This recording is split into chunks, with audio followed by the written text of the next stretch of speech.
According to the Southern Poverty Law Center, there are over 700 monuments or statues honoring the Confederacy that are scattered across 31 states and the District of Columbia. Confederate memorial sites popped up in 3 major bursts in this country.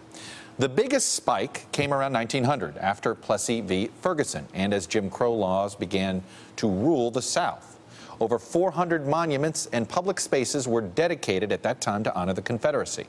There was another burst from the 1920s to the 40s. Nearly 140 Confederate monuments and sites were built then.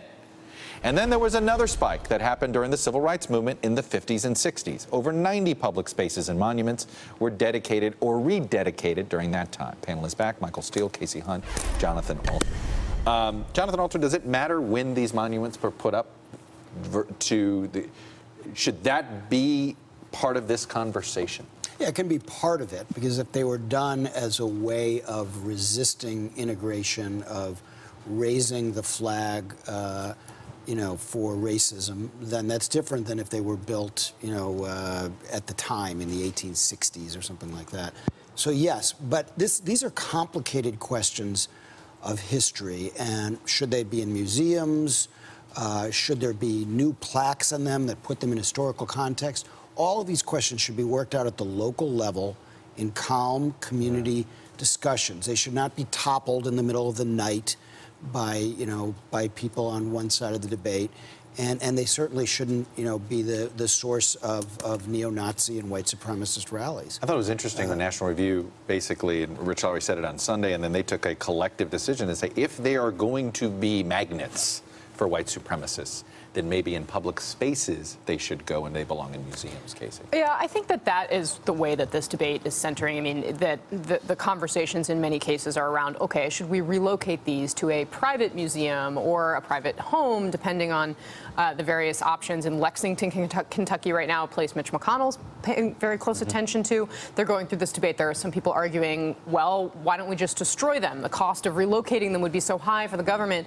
And this is going to be something that Congress is going to have to grapple with as well, because I don't know if you've been over to Statuary Hall recently or walked around, the old House of Representatives chamber is filled with statues, many of whom are associated with the Confederacy, and that would be a state-by-state issue. The monument in the District of Columbia would have to be taken down by an act of Congress.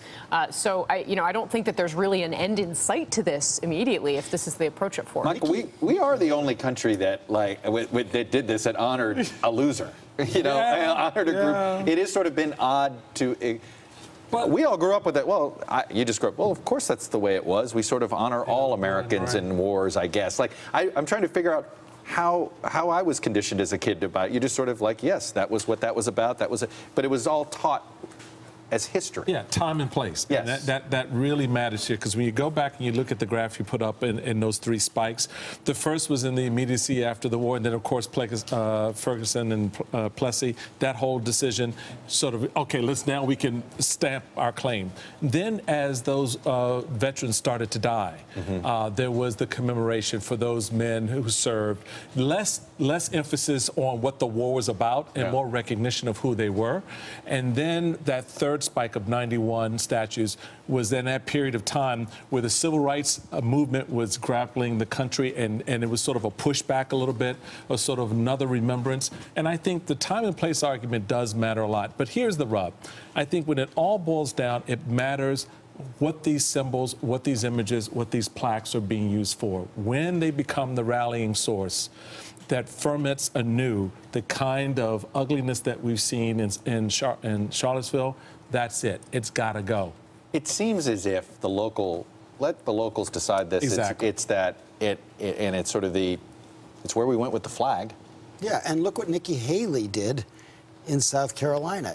She handled it really well. Other people should take a lead from her. And also you can get a sense that the nation is sometimes arguing over symbols in a way that leads us into places we don't really want to go. So I was upset that Trump changed the narrative from neo-Nazis and white supremacists to how we deal with statuary. Yeah, because that isn't what this was about. That's not what this was about. And if he has more success in changing the subject to that, then we failed to really understand what Charlottesville means.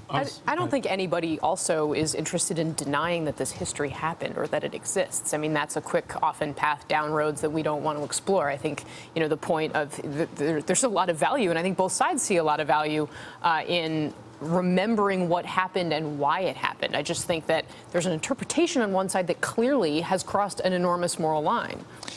What'd you make of what Larry Hogan did today in Maryland, your home state of Maryland? Yeah, no, the mayor of Baltimore, in the dead of night, had statues removed in Baltimore. But Larry City. Hogan is taking That's not vandals. Right, No. yeah, but Larry had the statue of Chief Justice Taney taken down, which I actually kind of appreciated because I had to stare at it for 4 years because it was outside my lieutenant governor's office window. So when I looked down, there was the top of his head. But yeah, I support what the governor did because he doesn't want that to become the kind of symbol that we saw down in Charlottesville. This is, I think, another moment as well where, and I haven't seen it revisited too much today, but I'm reminded of Mitch Landrieu's speech that he made when he removed those statues in New Orleans, and his reaction afterward when he said that the blowback was so strong that he may not have reconsidered, but that he was surprised by it. Have the conversation with somebody who's not white. And then it's a different conversation on these Confederate statues out there. Absolutely. Thank you. All right. Hey there, I'm Chris Hayes from MSNBC. Thanks for watching MSNBC on YouTube. If you want to keep up to date with the videos we're putting out, you can click subscribe just below me or click over on this list to see lots of other great videos.